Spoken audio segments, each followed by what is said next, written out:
राधे राधे। कैसे हैं आप सब। आज से मैं श्रीमद् भागवत महात्म्य सुनाना शुरू कर रही हूँ। अब हम संपूर्ण भागवत का महात्म्य साथ करेंगे। तो इसका आज हम प्रथम अध्याय का महात्म्य श्रवण करते हैं।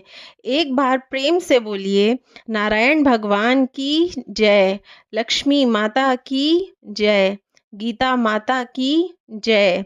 जय जय श्री राधे। गीता प्रथम अध्याय महात्म्य। एक समय पार्वती जी ने पूछा, हे महादेव, किस ज्ञान के बल पर संसार के सब लोग आपको शिव कहकर पूजते हैं। मृगछाला ओढ़े और आपने सभी अंगों में शमशान की भूमि लगाए, गले में सर्प और नरमुंडों की माला पहने हुए हो, इनमें तो कोई पवित्र नहीं, फिर आप किस ज्ञान के पवित्र माने जाते हैं। तब महादेव ने उत्तर दिया कि हे प्रिय सुनो, मैं गीता ज्ञान को अपने हृदय में धारण करने से पवित्र माना जाता हूँ। इस ज्ञान से मुझे बाहर के कर्म नहीं व्यापते। तब पार्वती जी ने कहा कि हे भगवान, जिस गीता ज्ञान की आप ऐसे स्तुति करते हैं, उसके श्रवण करने से कोई कृतार्थ भी हुआ है। महादेव जी उत्तर देते हुए कहते हैं, इस ज्ञान को सुनकर बहुत से जीव कृतार्थ हुए हैं और आगे भी होंगे। मैं तुम्हें एक पुरातन कथा कहता हूँ, सुनो।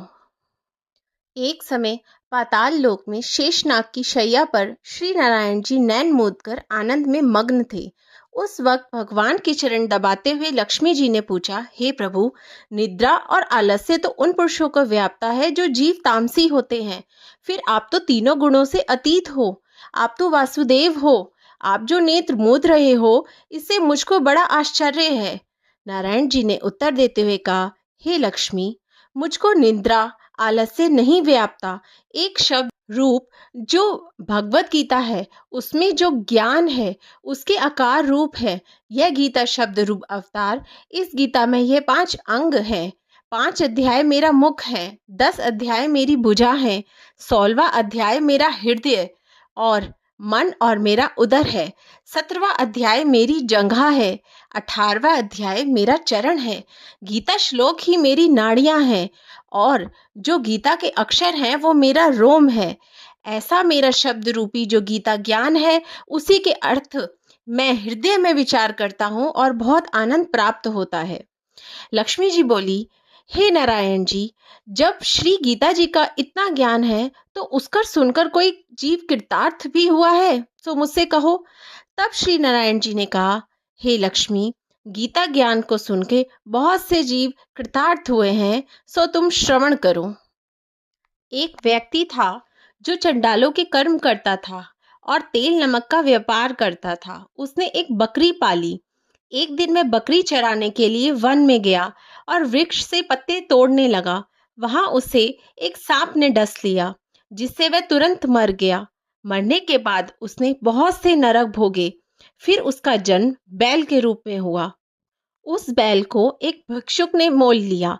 वह भिक्षुक उस पर चढ़ के सारा दिन मांगता फिरे। जो कुछ भिक्षा मांग कर लाता वह उसे अपने परिवार के साथ मिलकर खाता और वो बैल सारी रात द्वार पर खड़ा रहता।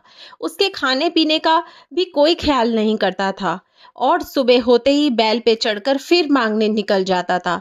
जब बहुत दिन बीत गए तब वह बैल भूख से गिर गया, लेकिन उसके प्राण नहीं निकले।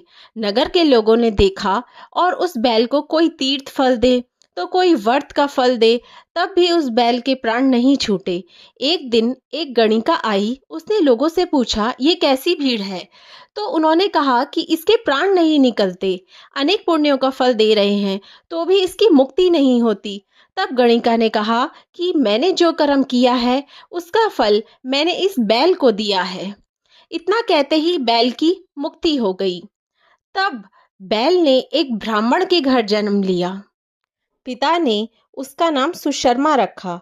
उसके पिता ने उसे पढ़ाया लिखाया। उससे अपने पिछले जन्म की सुध थी। उसने एक दिन मन में विचार किया कि जिस गणिका ने मुझे बैल की योनि से छुड़ाया था उसका दर्शन करूं। फिर चलते चलते गणिका के घर गया और कहा, क्या आप मुझे पहचानती हैं। गणिका ने कहा, मैं नहीं जानती, तुम कौन हो। तब उसने कहा कि मैं वही बैल हूँ जिसको आपने अपने पुण्य दिए थे। तब मैं बैल की योनि से छूटा था। अब मैं विप्र के घर जन्मा हूँ। आप अपना पुण्य बताएं।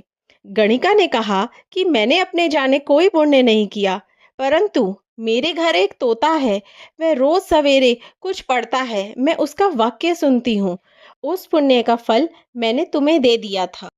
तब विप्र ने तोते से पूछा कि तू सवेरे क्या पढ़ता है? तोते ने कहा, मैं पिछले जन्म में विप्र का पुत्र था। मेरे पिता ने मुझे गीता के पहले अध्याय का पाठ सुनाया करते थे। एक दिन मैंने गुरु से कहा कि मुझको आपने क्या पढ़ाया? तब गुरुजी ने मुझे शाप दिया कि तू तोता बन जा। इसके बाद से मैं तोता बन गया। एक दिन बहेलिया मुझे पकड़ ले आया और एक विप्र ने मुझे मोल ले लिया। वह विप्र भी अपने पुत्र को गीता के पाठ सिखाता था। तब मैंने भी यह पाठ सीख लिया।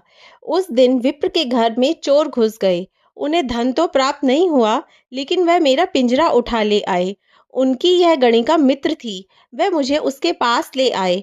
सो मैं नित्य प्रातः गीता जी के पहले अध्याय का पाठ करता हूँ, जिसे यह गणिका सुनती है। पर इस गणिका को समझ में नहीं आता।